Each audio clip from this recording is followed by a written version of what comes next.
know about you, lakini inchi inavyokwenda mimi nafurahia. I'm loving the direction the country is taking. All right? We are going towards northeast. I'm on the southwest. Let me tell you nini nakipenda.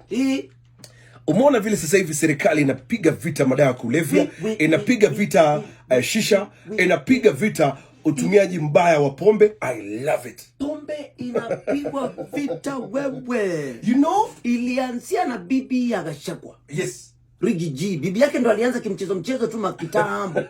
Rigi G akakuja akaingia full force. Yes sir. Sasa makati Kindiki Kithure ameingia pale. And let me tell you, that is the direction mimi nafurahia nchi inavyokwenda. Lakini kuna watu imewakera. Kuna vitu ambazo wanapropose ambazo kuna watu imewakera. Hebu msikize huyu pia na mkera tayari.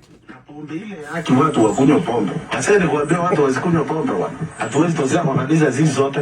Wale wanakunywa pombe watu wakunywe pombe zao. Wale hawakunywa wacheni kutulazimisha. Ile mambo mko nayo State House. Msituletee huku nje. Kaeni nayo huko State House. Huku nje mambo ni tofauti. And let me tell you, vita ya pombe ndio ilianza State House. Kwanza walivunja, nasikia kuna bai ilivunjwa. Na waka renovate State House na bilioni 1. Paka rangi nyingine mpya wakatoa bao wakaita. Sasa hivi tunasafisha nchi. Sasa ni nchi. Ikifika usiku saa 5 maliza pombe yako. Hapo ndio sasa pombe inaanza kuwa tamu.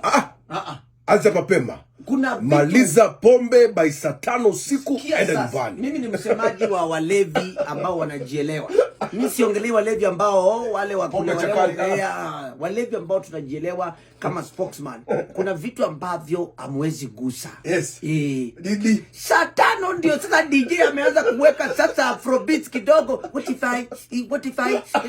I sasa saa 5 ndio Gilbert aionji Gilbert inaonja maji.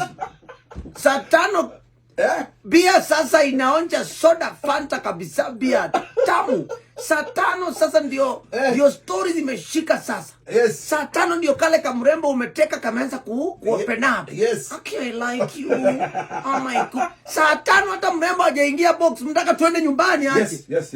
Sasa kama unataka ishike saa 1, by saa 2 imeshika, saa 4 naanza kurudi nyumbani. Sisi tunaunga serikali mkono kupiga marufuku zile pombe mbaya ndogo hizo tunaunga. Kabisa. Na hizo ziko kule ushago na tule tupub tudogo hizo lakini club kubwa hawatenda sisi tupige sherehe. No, saa 5 nyumbani.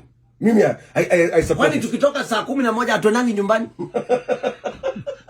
Atuendangi nyumbani? Hebu let me ask you kama unanisikiza right now. Do you support the directive ama unaionaje? I know the ladies. Najua warembo wangu wanasikia raha sana. Wapi? Kwa sababu mtafika nyumbani mapema. Kina mtajua walevi ndio tuko wengi. Hii nchi ukajaribu tuseme twende design ya bunge. Ile ya a sort of opinion say aye. Ile ya sort of opinion ya kuguza walevi say aye. Hii tumetable nini ya mtu apande juu ya kesi si Kenya yote ijibu. Ya last nobeleta hiyo bill. Ya last nobeleta hiyo bill. Haezi leta huyo sasa ni mtu agileni video huyo analeta. Huyo kwanza anaipinga mbona. Mr. Speaker, hapo kusema ukweli hii bill nayo wacha tu deal na waiter. Wanaleta bill ya jabeni. Okay, kama wa Kenya. As those of a similar opinion wanafurahia kwamba the bars should be closed at 11 p.m. say aye. Aye, huyo ni Kindiki. Okay, as those of different opinions say nay. Nay. The eyes have it. Eyes wapi? Sisi tuko high already. Milele.